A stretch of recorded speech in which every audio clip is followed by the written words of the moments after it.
teaching series of webinars sponsored by the CTL. Today we have CTL has a partnership with the Office of Accreditation and Assessment. Welcome Dr. Elise Demeter to present her ideas on achieving the essentials for assessing student learning. Now, Elise is also partnered with analysts who are basically her colleagues at the Office of Assessment and Accreditation.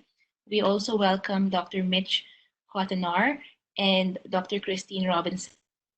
Now, for the logistics of this webinar, my name is Kiran. I'm an instructional designer at the CTL, and we have Richards on the call, who's also an instructional designer. We will be moderating the session, so we'll be moderating the chat room. If you have any questions, you may feel free to put your questions in that window. Most of these questions will be addressed at the end by Elise and the panelists, Mitch and Christine. So we thank you for coming today. We know that it's a busy week, it's a busy time, and we recognize that taking 30 minutes out of your day still shows your commitment to learning and your commitment to valuing assessment of student learning. So I hand the floor to Elise. Elise, take it away, it's all yours. Thank you so much, Kiran, and thank you to CTL for partnering with us for this webinar. We're excited to be here. I'm excited to have you all virtually joining with me today. I have these pictures up here because I know that COVID-19 has really upended my life. So we have office me and then work from home me, and this is how I feel like things have been going on my end. But I'm glad to be here with you today. We're going to be talking about assessing student learning while we are doing this emergency remote teaching. Why should we assess student learning? What should we assess, and how should we do it?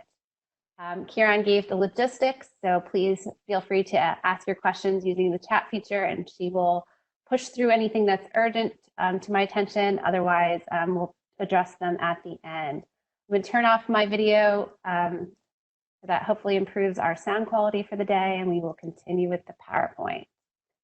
All right. So why should we assess student learning now? Why can't we just throw up our hands and say, can I just ditch out on my semester and get back to my Netflix streaming, and this is all really hard, and can I just hit the eject button right now? But the fact of the matter is that we are still teaching and our students are still learning. And so therefore we have an obligation to our students and a duty to them. And we need ways for students to demonstrate their learning so that we can fairly assign course grades and credit for our courses. Overall, I think we want to talk about assessments that we can use to motivate and engage students. It can be very helpful for students to feel like they have some skin in the game, like that what they're doing now will have some impact on their grades. A little bit of structure, some deadlines with flexibility and kindness, but some structure can be really helpful when we've created now a world where the new normal is this very highly unstructured environment. So that can be good for motivating students as well. We want to think about assessments that really help engage students and that allow for communication, both between us and our students and between students themselves. And engaging with us, connection, community, those things are very beneficial right now. So how can we use assessments to support those goals? And so here I'm thinking about now, what should we be assessing? And my goal for this section is to help provide you with a framework for your decision process on deciding what do I really need to assess for student learning in the remainder of the term while we are now teaching online.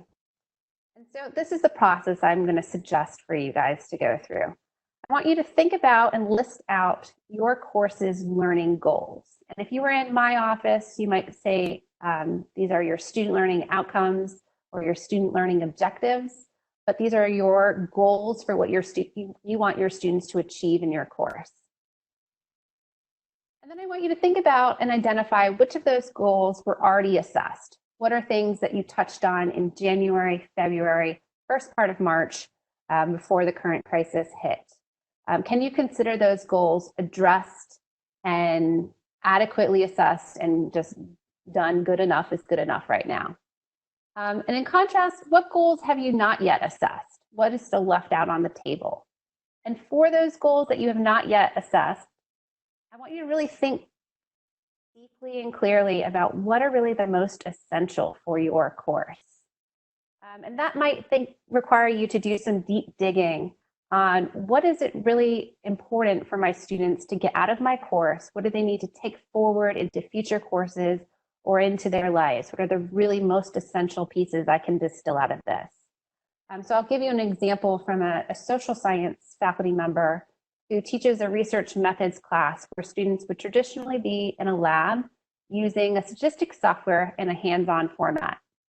And she decided that teaching online using that statistics software was just not going to be feasible, given that she had not planned to do that at all. And so instead, thinking deeply about what are my essential learning goals, this faculty member decided that for the rest of the term, she won't be teaching students how to crunch numbers, but instead she's going to focus in on the essential goal of teaching her students how to read numbers and how to understand what they mean.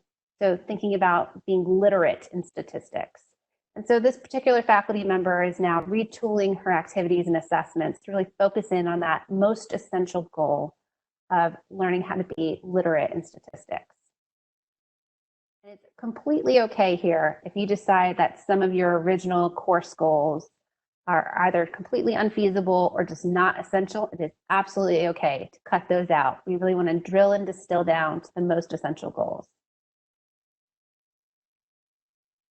And now for those really essential learning goals that you've identified, we now have to think through, okay, my original plan, is it still feasible? If so, okay. Are there any components from my original plan that might be feasible?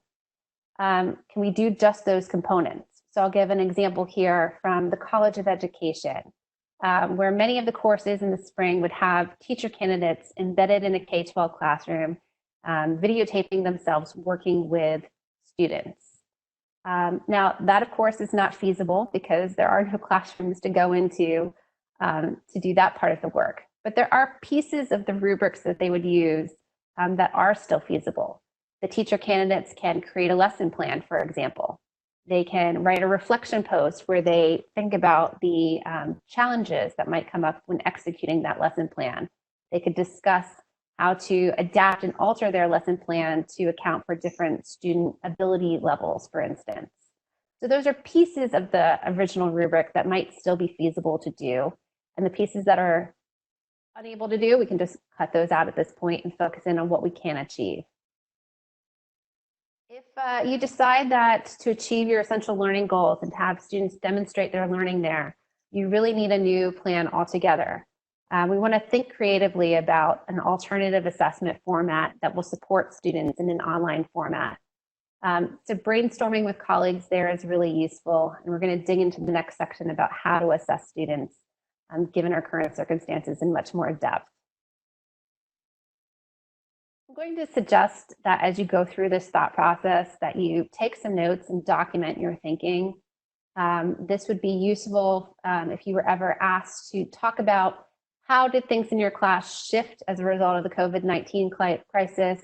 How did you end up assessing students? It might be useful to have some notes. What was your original plan? How did things change? What was the end of the day? What is the data that came out? Our data from this semester is not going to be particularly reliable, but we may still be asked to share out what happened this semester, either with your department chairs, your college assessment directors, or in next year's annual reports. And so having some notes for that might be helpful. We could also find ourselves in this situation again. I hope not, but that's a possibility. And so it might be useful for you to have some notes for yourself about how you rethought your course, decisions you made, resources you found particularly useful, or things that worked or didn't work in this current environment. And if we had to be in this boat again, you would have at least a starting place for jumping into it again. So given all of this, let's talk about now, how do we assess students? Given that we are working from home and they are working from home, what does assessment of students student learning look like now? This is my overarching advice for this section. I think we want to think about assessments that will ease students' anxieties rather than adding to students' anxiety. And we want to do this because it really would support their well-being, and that's very important when we are all in this crisis situation. And it also fosters the best environment for learning. And so we want to think about how our assessments and the technology that we're using with them might either make things easier or harder for our students. And making things harder right now will not help them demonstrate their learning to the best of their abilities. So again, easing anxieties will help foster the best environment for learning. If you are coming down the pike on the end of the semester and your original plan was to have a high stakes final exam or a major paper that was due at the end of the term, I'm going to make a strong recommendation that you consider substituting in several low stakes assignments in lieu of that high stakes assignment. So what might that look like? If you were doing a final exam, you might consider instead breaking that content up into several low stakes quizzes. You could have students develop the quiz questions if you didn't want to develop the quiz questions. That's another way of assessing understanding. You could have students create a fact sheet on different topics that the final exam would have addressed. You can, instead of a major paper, you can have students engage in peer and self-review activities where they are personally reflecting on their learning and giving feedback to each other. And you can talk about how to give good feedback to other students and how to give good criticism to other students and have them engage in some peer-to-peer instruction where they work on that. I'm going to make another recommendation that if you are using finals and exams and assessments or big papers, we want to think about open book assessments at this point in time. That definitely eases students' anxieties, and it's just more practical in our current setting to go this route. So typically, if you're thinking about open book assessments, you want to think about questions that are more conceptual in nature or applied in nature, because those are things that students cannot quickly look up in their textbook or quickly Google. And so it's a great way for them to demonstrate their learning and understanding in a way that is appropriate in this current amount of time, current setting. We also want to think for timing, just allowing a lot more time than we normally would to complete assessments. I know I'm finding any task takes me maybe 2 or 3 times the amount of time it would normally. And so we want to allow that flexibility in terms of our deadlines and our periods of time to complete work as well. We all are dealing with a lot more distractions than usual. That's my overarching advice. And now we're going to get into some more specifics. So if you're coming up with a brand new way of assessing students, given that we are in this emergency remote teaching mode, one strategy you might use would be to go low tech. So I love this picture I have here of this at-home document camera that somebody made using some soup cans. It's a great strategy. I would love to see somebody try this. If they were used to using a whiteboard or a document cam in the classroom, it's a great substitute. We can also have students work on paper. So if you want students to show their work or to draw something out, they can do that on paper and then use one of the apps that I described here to scan the paper and upload it into Canvas so that you have a record of that. If your class was using in-class presentations, we can talk about having students record videos on their phones. Most students are going to have a phone device that they're working with that can do video. And you can use things like Screencast-O-Matic or Flipgrid in order to upload video posts. And that might be a way of achieving a presentation in this kind of alternative format. They videotape it and upload that. Another strategy that you could have at this time would be, again, to go low stakes. And so we're talking about low stakes quizzes or reflection posts where the total amount of points might add up to what you were earmarking for your final exam or final major paper, but instead we're sort of spreading out the points over several assignments. Again, that just eases students' anxiety. It takes a big task and breaks it down into small, more concrete, more tangible, more achievable, small steps that students can work on and dig into and build into And that might be easier for students to engage with now rather than tackling a really big, major, more abstract assignment at this point. Quizzes and reflection posts that are built into Canvas are extremely user-friendly, so I highly recommend those. You can also use the strategy of going social. I've seen a tremendous outpouring of support and resources on social media that we can definitely take advantage of. So the image that I'm showing on the right here is from the LA's Getty Museum. This is a social media challenge in March where they asked people to view their online collection and then recreate a piece using materials found in their houses. And so this is one of the examples I found online. There's a lot of really funny examples online. But you can imagine if you were in art history class that you ask your students to do this, recreate an art piece using materials found in the home. That's fun, it's lighthearted, it's definitely engaging. I'd love to see what students come up with. And then maybe they write a reflection post to go along with that, where they talk about what drew them to this particular piece, what's the historical context of the piece and of the artist, what has been the influence of that artist and their body of work, both at the time and since then. So that's a legitimate academic assignment, but with this sort of lighthearted social media twist to it that I think would be really well received by students. There's been a ton of crowdsourcing of materials. So when we provide these slides to you out after the end of this session, you'll have these links. For those of you who are in the visual arts, I've seen lots of museums offering virtual tours now and putting their collections online for viewing. If you're in the sciences or you're doing hands-on labs in the sciences, I've come across some really fantastic resources that were designed to teach lab skills and lab techniques in an online format, and you may be able to adapt some of that content into your classes as well.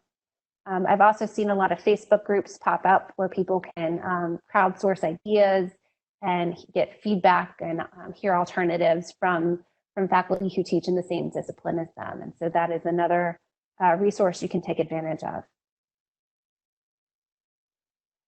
Another tip to assess students would be to use our Google platform.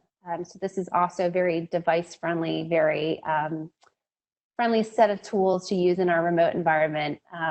Instead of doing papers in Word or doing things uploaded to Canvas, you could think about sharing a Google Doc between yourself and a student. And the student writes a paper in that Google Doc, and then you can share your feedback directly there. Google Docs are great for collaborative writing, and so that might be a way that you achieve your papers and your feedback using that platform. You can also use Google Forms as a tool for polling students to ask about what their capabilities are or what their preferences are for a given assessment to get some feedback from them. You could also use Google Forms even for quizzes. And when I send this link out, there is a video link in here from a University of Michigan faculty member who uses Google Forms in her class that's over 100 people large in order to poll students during her large lectures. And so we can continue doing that in this remote teaching environment as well. If you are set on using exams to assess students, these are some of my recommendations for exams in particular. Is my opinion, and again, I feel this pretty strongly, that proctored exams might be more trouble than they are worth at this moment. We do have the capabilities to do remote proctoring, but I have heard a lot of horror stories from other faculty nationwide who have engaged in remote proctoring, and just a lot of things might go wrong, and it leads to a lot of emails, a lot of student issues, a lot of troubleshooting, and things might come up that are unexpected because you might not be used to working in that format and students might not be used to working in that format. So it creates a really anxiety-ridden setting that really isn't the best for students to show what they can do. So instead, I'm going to make, again, the strong recommendation that you switch to an unproctored format and then adapt your assessment and your exam in order to fit that unproctored style. So again, going more conceptual and understanding. If you are working in a quantitative course, you might think about these tips, and you can probably adapt these to other disciplines as well. So asking, again, conceptual questions. What's the next step in a problem? What's the definition of something? Explain the hypothesis. You can ask students to identify an error in a proof or computation, which is great because it's not something that's easily Googleable. You can have students show all their work and then again take a picture and scan it and upload a copy of their work. You can change the scenarios of word problems. You can change numbers to be variables and letters instead. You can randomize the order of questions. You can do things like that in order to make things harder for students to cheat, harder for students to look up things in Google because they're not quite sure that everybody has the exact same set of questions. So simple changes like that are good ways that you can even modify textbook exams and make them easier to execute in this unproctored, unstructured kind of exam formats these days. We talked about allowing extra time for assessments. If you're doing exams, I would have a 2-day period to start an exam. So you can start your exam anytime in this 2-day window. And then once you start, I want you to complete the exam in one sitting. But again, you're going to allow a lot more time than usual to finish the exam because just working with this unfamiliar set of tools will take some effort on the part of students. And special considerations for our time. I mean, I think the current situation is placing very heavy demands on all of us, on our cognitive and our emotional resources. All things just take more effort than usual and take longer than usual. And so we want to take a lot of care in our assessments. And rather than using them as things that are going to add stress to students and add to their burdens, we want to think about ways that instead we can engage with them, motivate them, connect with them, create community, create a space to share ideas and feedback, and have the good parts of the teaching with us here. If we really distill our teaching goals and our learning goals for our students down to what are the most essential and focus in on those and just let go of everything else right now, I think that will allow us to make the best use of our remaining time in this semester and get the most out of our experience. And it makes things easier for the students and it makes things easier for us as well. And we could all use that, I think, in our lives right now. So I have the last slide here. This is, again, some resources. When you get the slides, you'll see the links behind them.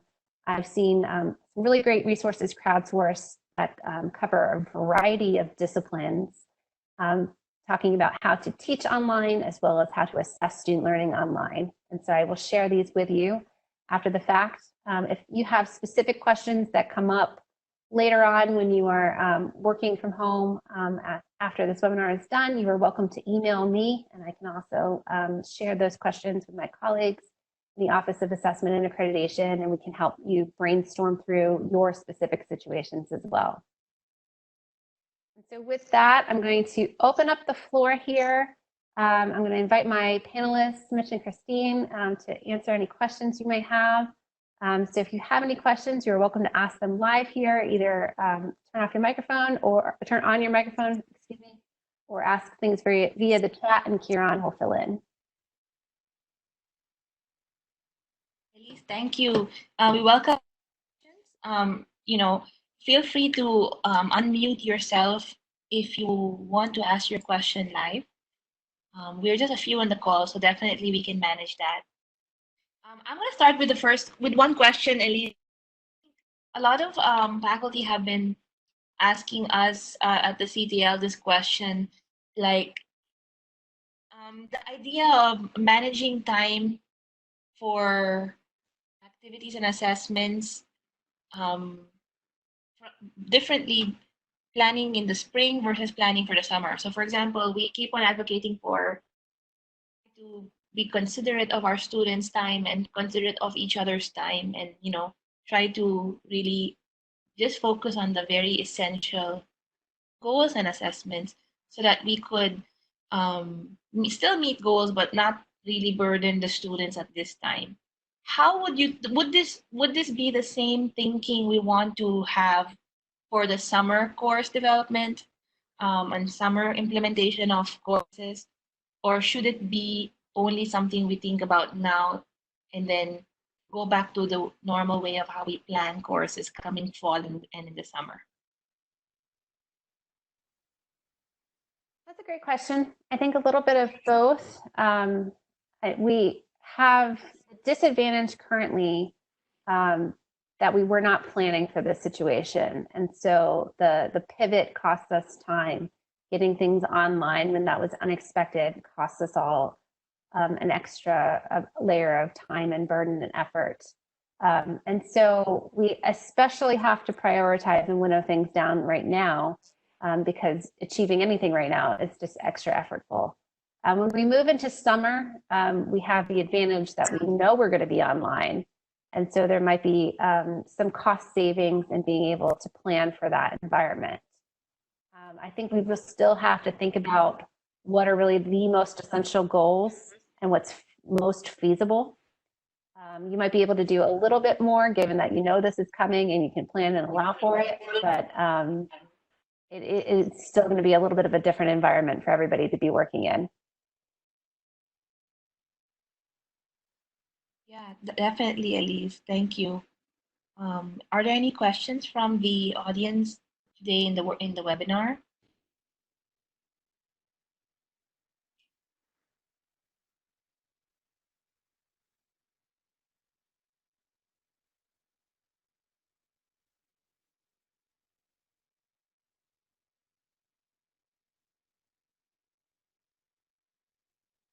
Guys, I have kind of a brief question / comment.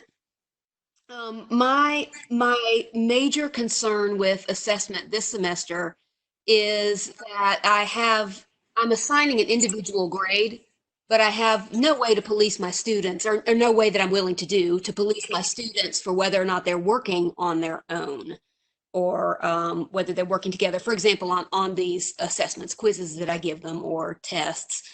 And again, I don't know that this is really a question, but I don't know how to feel about that. I mean, I'm assuming some of my students are just flat working together and cheating, and I just can't do anything about it. Thanks, Ree. That's a great question. I'll start with an answer, and then I will invite my colleagues to pitch in with their thoughts. I mean, I think we have to just accept some things right now that and tolerate some things now that would be less tolerable under normal circumstances. So I agree with you. It's not ideal, but we don't have as much control as we would like.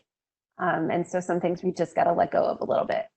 I have some resources I can send you specifically about quantitative courses in particular, just knowing your background, Ray, ways to help create assessments that even if students are working together, or they're using Google, or they're using their books, or they're using whatever, it will make it a little bit harder for them to take the easy way out, and they'll still have to demonstrate their learning in a more robust way. So I have some good tips for quantitative courses in particular that I can send you on that. So I think we do the best we can to create assessments that require them to demonstrate their understanding rather than just saying the answer is choice C, and I can text my colleagues, my classmates, and say, is everybody thinking C for number 4? Rather have them do something that's more short answers that they need to show their work on. So that's one suggestion we have. Do your best you can on that front, but in some senses, there's some things we just have to let go of a little bit. It's just a weird time. Mitch or Christine, do you want to add anything there? Mitch, I don't know if you want to add anything, but I would say, the other thing to think about is, and I agree with Elise, maybe designing the questions so that if they do collaborate, in some cases, when you go to work in the real world, you do collaborate with your colleagues in order to come up with an answer. So perhaps redefining whatever that original question was, so that if that it does encourage collaboration with students. Mitch, I'll let you say something if you want. Yeah, I was going to say I had taught a chemistry online course, and so whether you have the capability to do it right now, but in the quizzes, a lot of times you can set the questions up where students are getting different values. And then if they're actually having to talk through with each other how they're working those problems, they might actually get some benefit out of that discussion of how one person is solving the questions and explaining it that you would normally not see. That more like a like a discussion in class where they're working on problems together. So that's why if you use some of these low stakes quizzes, it's we kind of just have to let loose of some of those things and just they're going to do some of those things. But if you can give them different numbers in the questions, that might help. Or you can have them videotape themselves explaining why how their thought pattern for what they're doing in each step through the problem. Then that might solve some of those issues of them sharing answers with each other.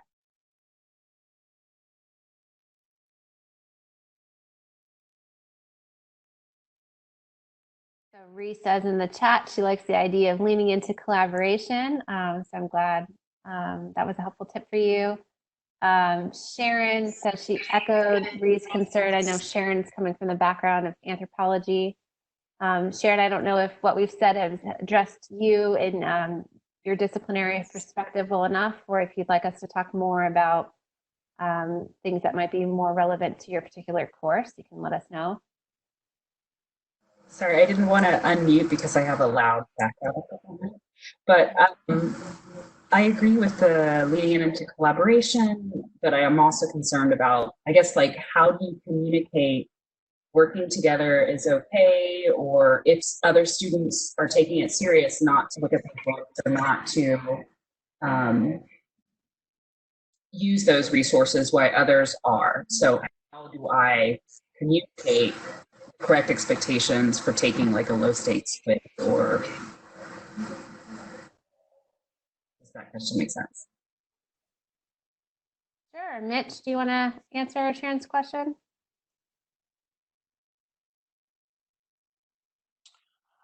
I think if you commit, I mean, there has to be some discussion with the students at this point that this is sort of a unique situation, and letting go of some of that might be a little more difficult.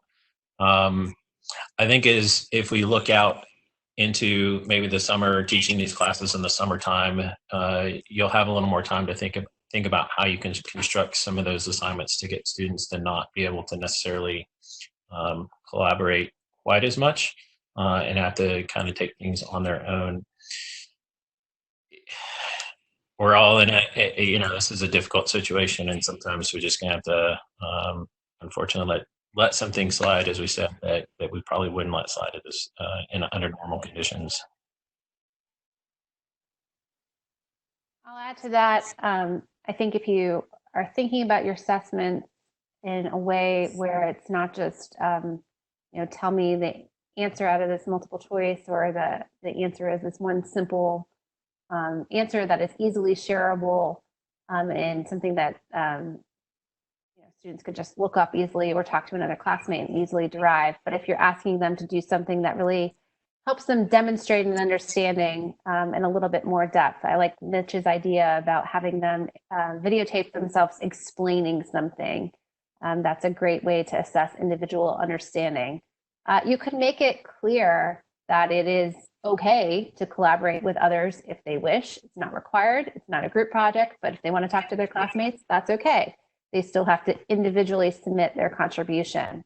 And so I think you can just, clarify what is okay with you, what's not okay with you, what are your expectations. If it's okay to talk to others, if it's okay to be open book, just say that, and that makes things fair.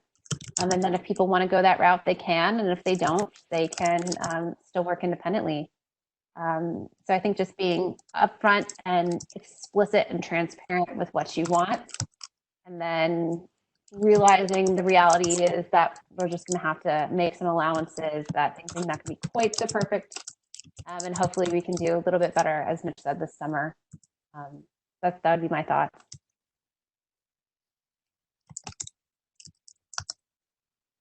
Bruce has a question. Can Can we talk about assessment versus grading and if they're the same or different, and any differences between them? Maybe Christine might want to take that one if you have something there.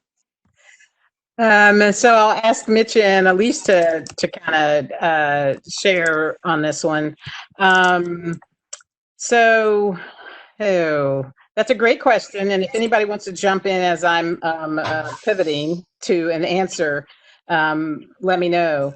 But when we think of assessment, we think of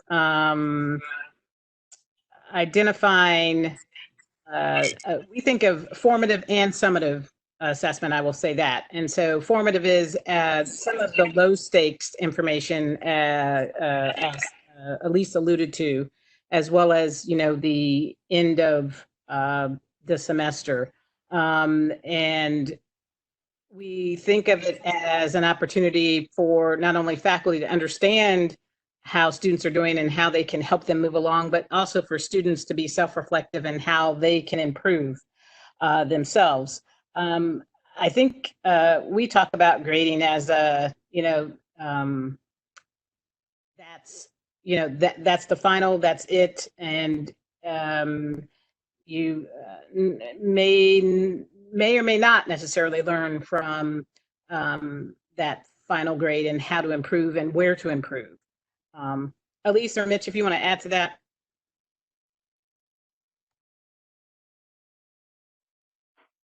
I would probably say that when I look at assessment, I'm looking at more of the overall class, looking at aggregate information from the students and trying to determine whether the whole group of students is understanding an area that I'm trying to get them to learn about within the subject, whereas grading, that's to me is more of an individual focus. This is one particular student, and it's providing that feedback to them, that individual student, and not necessarily, and it doesn't, the rest of the class doesn't matter. And so that's when I think of assessment versus grading, that's one of the areas. And then of course the final grade, there are lots of things that can go into a final grade, and so that's not really in my opinion, that's not really a true assessment of what they've actually learned. It has a multitude of other things that might be included in trying to determine what the student's grade is for the course.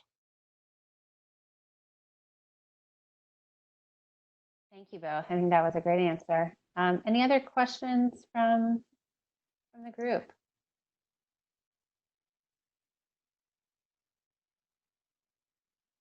I think we covered all questions. And we are a little over time. That's okay. Thank you, everybody. If there are no other questions, we appreciate your time to join our webinar today. We thank Dr. Elise, Dr. Mitch, and Dr. Christine from the Assessment Office for sharing your insight and answering questions for the group today. This webinar is recorded, so for those that attended, you will receive a copy of this recording after. We're going to also upload this to our YouTube channel. And I think the Assessment Office will also upload this on their platform or website. So you will have access to this after. Again, we thank you. And I guess this ends our webinar. So if you have any questions, just reach out to any of them. And I'm sure they'll be happy to guide you on any of the future assessment concerns that you have.